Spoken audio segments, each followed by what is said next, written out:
traçabilité lot sur chaque implant. Donc, vous imaginez la quantité à chez nous avant, donc. Vous détectiez aussi chaque implant. Ouais, exactement. Avant l'informatisation, c'est ce qu'elle faisait. Donc, en fait, j'imagine que le gain de temps est considérable quand même. C'est énorme. C'est énorme. Il y a le gain de temps. Et la sécurisation. Et le risque d'erreur. Oui, voilà, tout à fait, parce que nous, on a un risque d'erreur sur une erreur type, on se trompe sur une lettre, un chiffre, etc., parce que ça reste du manuel et de l'humain. Donc, effectivement, ça nous intéresse vivement. On avait des erreurs, voilà, parce que comme vous dites… Nous aussi, on est confrontés à cela. Et une fois que c'est parti dans le flux du bloc, ça devient difficile de récupérer l'erreur, effectivement. Exactement. Donc après, le coût exact, je ne peux pas vous donner. Après, si on doit effectivement se mettre par rapport au temps passé à faire des étiquettes, il faut aussi prendre en compte que ça, on le supprime et on gagne beaucoup de temps. C'est-à-dire que le coût, ce n'est pas qu'un coût de logiciel, hein. C'est aussi enlever tout ce que ça nous coûte de faire des trucs manuellement, justement. Tout à fait, il y avait aussi un paramètre. Voilà, c'est-à-dire qu'en fait, là, si vous voulez faire une étude, vous pouvez demander combien ça coûte et voir par rapport à votre système d'information et par rapport à ce que vous voulez. Et après, au niveau de la direction, nous, moi, je l'ai présenté comme ça, c'est-à-dire tout ce que ça apportait. Tout à fait, c'est exactement ce que je souhaite faire. Nous, on a effectivement constant par rapport à avant, mais on a énormément augmenté notre nombre d'implantations à effectif constant. D'accord. J'imagine aussi que vous avez eu aussi une amélioration nette sur les inventaires, par exemple. La gestion d'inventaire, les déstériliser, vous avez en temps réel, vous pouvez tracer en temps réel et quantifier en temps réel ce que vous avez au bloc opératoire. Parce qu'aujourd'hui, pour moi, c'est difficile. Les inventaires sont très compliqués au bloc opératoire. On a le stock des DMI en temps réel, logiquement. Et après, les gros inventaires, on en fait 2 par an. Et effectivement, après, on peut en discuter à août parce que c'était pas. Mais si on doit faire un inventaire complet de nous, en fait, les salles d'intervention ferment une journée, oui, c'est une perte d'activité énorme. Tout ça, c'est les arguments pour vendre le logiciel au niveau de la direction. Hein. Tout à fait. Tout à fait. Merci beaucoup. Je vous propose de passer à la deuxième question, je vous en prie. Donc, monsieur ou madame Dietrich. Oui, bonjour, monsieur Dietrich de Strasbourg. J'avais 2 questions. Vous avez dit durant la présentation, vous ne réétiquetez pas les DMI. Comment vous faites avec les banques de tissus, style TBF, OST Développement, Bioprotec, pour que les filles en salle tracent? Et la deuxième question, c'est comment vous vérifiez que la fille en salle a tout tracé? Par exemple, sur une prothèse de genou, si elle me trace le févure, le polyéthylène et le plateau tibial, mais qu'elle oublie la quille, pour la quille, comment vous faites? Alors, pour la banque d'os… Banque d'os, on lit le code barre. Hein. C'est le code barre. La banque d'os, on a référencé tous les implants qu'on a et on lit le code barre comme n'importe quel produit, en fait. Hein, donc, ça pose pas de soucis. Et il n'y a pas d'idée, excusez-moi, mais sur les banques d'os, pour moi, il n'y a pas de chez Ostéopure, il n'y a pas d'UDI chez eux, ni chez TBF, ni chez Bioprotec. Hein.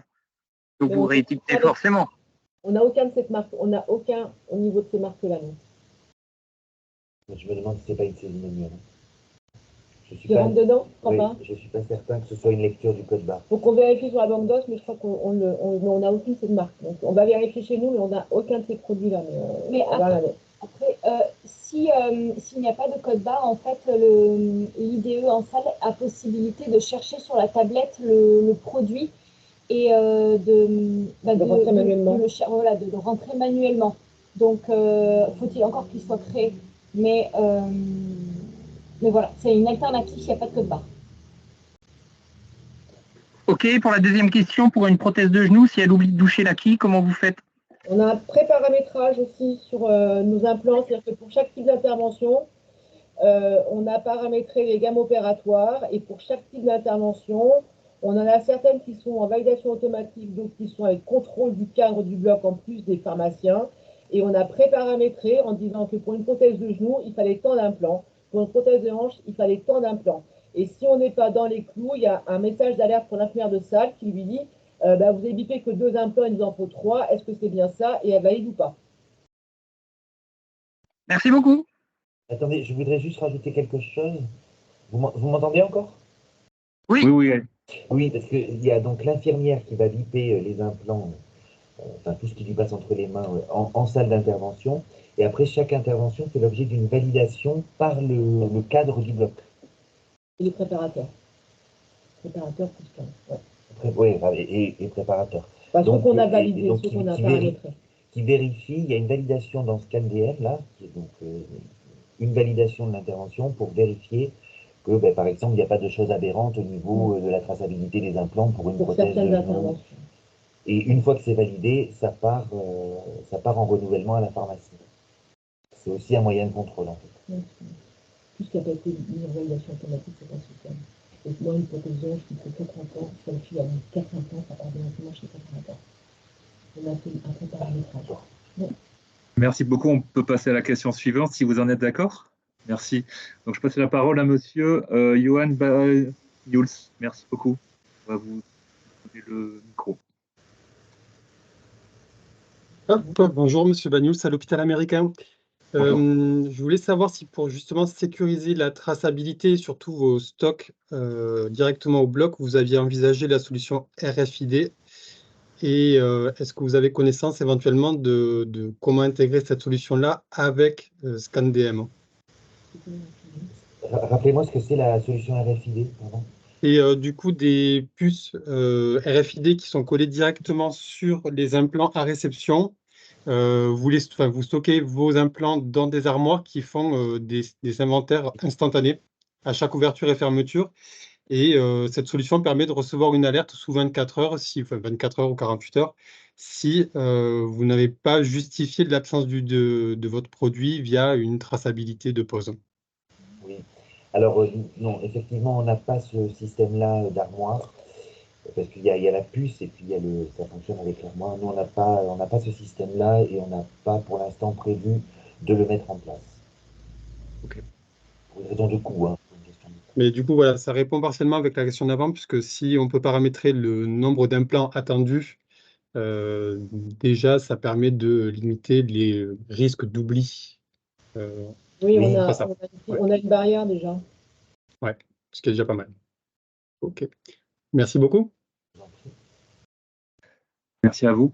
Je passe la parole à monsieur ou madame Payen. Oui, bonjour. Bonjour. Vous m'entendez? Oui, très bien. Est-ce que vous avez réussi du coup à supprimer le papier avec votre solution ScanDM? On peut répondre dans 3 mois si vous voulez. Parce que nous aussi, on a ScanDM, mais on a un peu du mal à supprimer le papier pour l'orthopédie et tout ce qui est refacturable. Ouais. Alors, c'est pareil en fait pour l'instant parce que je peux trouver 50 000 excuses. On en parle souvent comme quoi là, on va refaire un petit peu le point et essayer de trancher parce que je suis favorable à supprimer le papier, moi en tout cas, mais ça ne va pas dépendre que de moi. Et non, on n'a pas encore supprimé complètement le papier parce que ça nous permet en fait de refaire encore une barrière. Est-ce que cette barrière est psychologique? Est-ce qu'il vaut réellement la peine d'être encore faite par rapport au temps perdu, au temps passé pour faire des doubles et des triples contrôles? Voilà, on va faire un point, une réunion d'ici au printemps en tout cas, pour essayer d'avancer sur le sujet-là. Tout le monde se sent un peu sécurisé encore avec le papier pour la chirurgie avec beaucoup de poses d'implants. Donc là, on l'a encore. Et après, voilà, c'est vrai qu'on a beaucoup d'infirmières, ça change tout le temps. Je crois que c'est dans tous les établissements de santé. Donc, je ne dis pas que les nouvelles font moins bien, mais c'est vrai qu'ils ont beaucoup de choses à apprendre et beaucoup de choses à faire. Et c'est un peu compliqué. Et je crois qu'on s'approche à une bouée, mais je ne suis pas sûre que ce soit la meilleure. Mais voilà. Nous, on n'y arrive pas. Ça fait 1 an qu'on a déployé ScanDM et c'est vrai qu'on rattrape quand même des choses. Oui, en fait, nous, on rattrape aussi. Mais est-ce que le temps passé, après, je suis persuadée qu'on est meilleur avec un seul système de traçabilité qu'avec 2. Parce que faire le papier, coller les étiquettes plus ScanDM, au bout d'un moment, on ne peut pas demander aux gens d'être 2 fois meilleurs. Nous, on l'a arrêté pour tout ce qui est non refacturable, en fait. On a réussi, mais… Ouais. Et en fait, je pense que… Pardon, vous l'avez arrêté pourquoi? Pour tout ce qui est hors T2A, en fait, tout ce qui est ophtalmo, implant il y a un bloc qui s'y prêtait bien et un bloc où on a beaucoup d'orthopédie. Et là, c'est plus compliqué d'enlever le verrou pharmaceutique. D'accord. Et donc, avec un seul système, je pense qu'on serait bon. Mais je pense qu'à un moment donné, il faut passer le cap, quoi, hein, c'est tout. Hein. Il faut passer le cap, et puis je pense que c'est très long, ça prend quand même énormément de temps avant d'enlever le double contrôle. Oui, oui, oui. Enfin, nous, on va faire le point là, parce qu'effectivement, il faut qu'on y arrive. Hein. Ça a été mis aussi pour ça, quand même. Hein. Mais en plus, du coup, c'est un frein aussi à la traçabilité en temps réel si on attend le papier pour faire le double contrôle. Je ne sais pas si vous faites la même chose, mais… On l'a tout de suite, hein, donc voilà. Oui, mais on perd oui. un peu de temps quand même.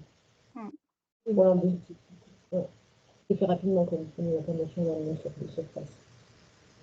Non, et puis même, c'est un peu dommage, je trouve. Hein. C'est quand même dommage. Il ne faut pas utiliser un outil à fond quand même. On va y arriver, en 3 mois. Je suis optimiste. Hein. Merci beaucoup. On va donner la parole à Monsieur Beniakou. Mais on est encore plus, mais c'est quand même dommage d'avoir encore vu la stratégie. Par exemple, la facturation, je suis content de le contraire.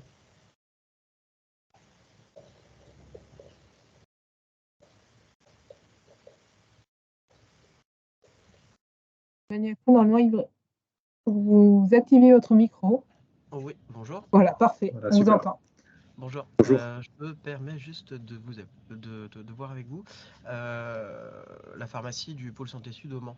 Donc nous, ça fait à peu près 3 ans qu'on est déployé sur ScanDM et on n'arrive toujours pas à faire des inventaires tournants avec une mise à jour automatique des stocks des DMI achats dans Sigems. Je voulais savoir si vous, ça fonctionne.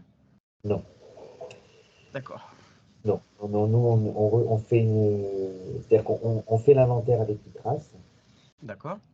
et ensuite on ressaisit dans Sigems. On n'a pas de. Ce qui est inventorié avec Itrace ne peut pas s'implémenter dans Sigems. Pour l'instant, je ne sais pas, il n'y a pas de place, ça ne fonctionne. Oui. On l'a Parce que, demandé. voilà, Mais nous c'est vrai que ça a été c'est un peu problématique parce qu'on a été un peu test justement pour cette option-là et c'est vrai que ça nous avait doublé nos stocks, donc ça a été une véritable échec au niveau des stocks et donc du coup là je voulais savoir si vous ça avait été déployé et ça fonctionnait ou s'ils avaient réessayé sur d'autres sites. Non, Si j'ai je pas peux me été- permettre, on l'a déployé, on a essayé cette année pour la première fois. Par Ouais, contre, ça demande de faire une évolution sur Sigems pour avoir la passerelle, pour que ScanDM intègre les inventaires dans Sigems.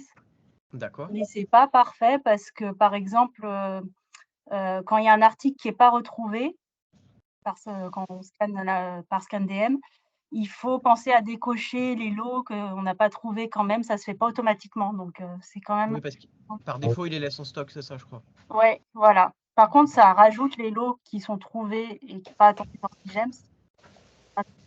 Par contre, il faut bien décocher les lots non trouvés. Donc, c'est quand même fastidieux, mais c'est Donc ça. vous laissez Itrace alimenter si j'aime ça. Voilà. Oui. Il y a dans le module inventaire, il y a mettre à jour les stocks. Et une fois qu'on a Oui. payé l'évolution pour faire l'interface avec Sigems, alors ça fonctionne en achat. Nous, on a fait que en achat, on n'a pas encore testé le dépôt. On a fait l'inventaire de fin d'année. Et nous, de toute façon, après, le dépôt ne fait pas partie de l'établissement, il appartient au laboratoire, donc il n'y a pas besoin de nécessiter Ouais, mais on d'un aime bien inventaire mettre à comptable. jour des fois nos stocks aussi. Mais oui, c'est vrai. Voilà, il faut que ce soit concordant par rapport au commercial ou au laboratoire quand il vient faire son inventaire. Mais c'est vrai que nous, c'était le module inventaire tournant, en fait, qui avait été vendu et qui nous avait bien été vendu et qui est pour l'instant un petit peu Alors, nous, on a utilisé en échec. l'inventaire complet. Ouais, voilà. Complet. Mais ce qu'il faut vraiment voir avec Sigems, c'est qu'il vous fasse l'interface. Donc, c'est une évolution, un développement à payer. Bah, c'est pour ça, c'est que je voulais savoir si vous l'aviez déjà eu, mais pour la module tournant. Fonctionnel, en fait. Ouais. Ok. Mais bon, comme voilà. avec Sigems, c'est un petit peu long pour avoir des développements. Donc voilà. Ah non. Oui, voilà. Et surtout, l'établissement l'a payé, nous, le module. C'est surtout Ah. ça. Alors, par contre, ce qu'il faut faire attention, c'est l'histoire des localisations. Nous, on a un peu buté là-dessus au début. C'est-à-dire qu'il faut bien que votre localisation dans SIGEMS corresponde à la localisation que vous paramétrez dans ScanDM pour que ça aille au bon endroit. Ouais. Nous, on a un environnement DMI bien identifié avec un code et c'est ça qu'il faut répertorier sur votre scannet qui va faire l'inventaire, quoi. C'est ça, et nous c'est ce qu'on avait fait, on avait mis ça en place, mais ça a été un fiasco total. Ah. Donc, c'est vrai que voilà, c'est un peu plus compliqué parce qu'on travaille. Alors il fonctionne bien, hein, il nous fait un beau tableau Excel à la fin, mais c'est vrai qu'on est obligé de l'intégrer pour la comptabilité, on est obligé de donner en fait ce tableau et plus faire une extraction sur SIGEMS. D'accord. Alors moi, pour la valorisation, souvent, j'utilise que le tableau d'IH-Trace, finalement, qui est assez juste. Bah, là, c'est ce que j'ai fait pour tout le reste, en fait, tout ce qui était au bloc opératoire. Merci beaucoup. Je vous propose de continuer les questions. On a encore quelques mains levées. Il commence à être tard, mais c'est bien. Vous êtes impliqués et c'est super. Donc, je passe la parole à Ingrid Gérard, que je me permets de saluer. Voilà. Bonjour à toutes Bonjour. et à tous. Oui, moi, je voulais, si j'ai bien compris, vous scannez tout ce qui vous arrive en prêt. Et je voulais savoir si vous aviez pu quantifier le temps que vous consacrez à scanner tous les prêts par rapport à quand vous ne faisiez pas, par rapport à votre activité. Est-ce que ça vous prend beaucoup de temps ou non, c'est tout à fait intégrable dans l'activité de la PUI? Parce que vous faites de l'ortho, notamment l'ortho, on reçoit des caisses souvent avec plus de 50 implants, donc... Oui, ça va assez vite, hein. Enfin, Anne-Sophie Alors, déjà, ça dépend du nombre de prêts que vous faites par jour. Nous, on a des bons dépôts, donc on n'a pas énormément de prêts. Donc, c'est vraiment une activité qui nous prend peu de temps par rapport à tout le reste. On n'a pas calculé, mais non, ça va très vite et je sais pas, pour dire au pif, même pas, je pense, 1 heure par jour. Voilà, donc non, pas beaucoup de temps. Non. Ok, merci beaucoup. Mais je me permets juste de vous poser une question. Quand vous recevez le prêt, vous avez le fichier qui vous permet de contrôler le prêt? Parce que nous, c'est pareil, on nous avait vendu en fait cette option. C'est-à-dire qu'on reçoit un prêt, on contrôle là sur un bordereau et on vérifie s'il ne manque pas un implant. Et par contre, vous avez déjà le fichier qui vous permet de biper et savoir s'il manque un implant dans la caisse? Non, pas du tout. On contrôle seulement avec le bordereau de livraison. D'accord, donc vous bipez et vous... Ouais, parce que du coup, comment vous avez l'erreur qui vous apparaît? Sur ScanDM, quand on a bipé tous nos implants sur ScanDM, à la fin, ça nous donne le nombre d'implants qu'on a bipé tout simplement et on le compare au nombre d'implants qui est noté sur le BL. Ok, oui, comme un retour de prêt en fait. Oui, comme pour le retour, oui. Ok, merci. Merci beaucoup. Donc, on va passer la parole à monsieur ou madame Viochati. Oui, bonjour, Valérie Viochati, je suis pharmacien en Vendée, au CHD. Alors, nous, on n'a pas ScanDM, mais j'ai 2 questions. La première, je n'ai pas bien compris, au niveau de la réception, vous faites une double entrée à la fois dans ScanDM et dans votre GEF qui a l'air d'être SIGEMS, ou en fait, ça s'interface? Pour les prêts. Pour tout.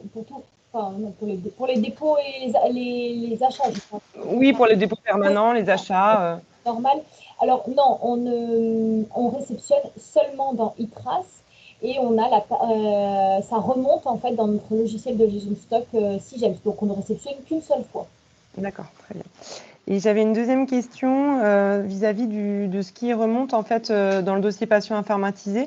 Donc en fait, c'est un document de traçabilité unique. Est-ce que c'est toujours le même? Et est-ce que vous avez parfois des erreurs de saisie? Du coup, on recorrige les informations. Et du coup, est-ce que ça vous refait une carte d'implant ou est-ce qu'elle se remet à jour? C'est un PDF, hein, donc il ne peut pas être corrigé au fur et à mesure. Et il est implanté une fois qu'il y a eu le contrôle qui a été fait par les préparateurs et par s'il y en a un par le cadre du bloc, si ça n'a pas été paramétré. et sinon par les préparateurs. Et une fois que c'est validé, ça part sur le DPI en PDF. D'accord, donc ça part que après, en fait, qui est la validation de l'intervention. D'accord, merci.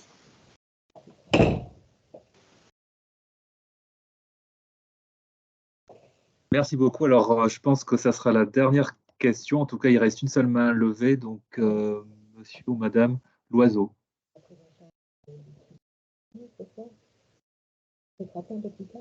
Vous activez votre micro normalement. Vous a donné le droit. Non, votre micro est coupé. Non, mais je pense qu'il est désactivé. Ouais. Faut que ce soit la personne qui l'ouvre. Là, il a été désactivé. C'est ça. Il était activé. C'est ça. Voilà, c'est ça. Oui. On vous invite à...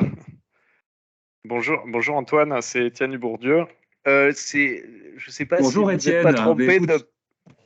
Vous avez réactivé mon micro.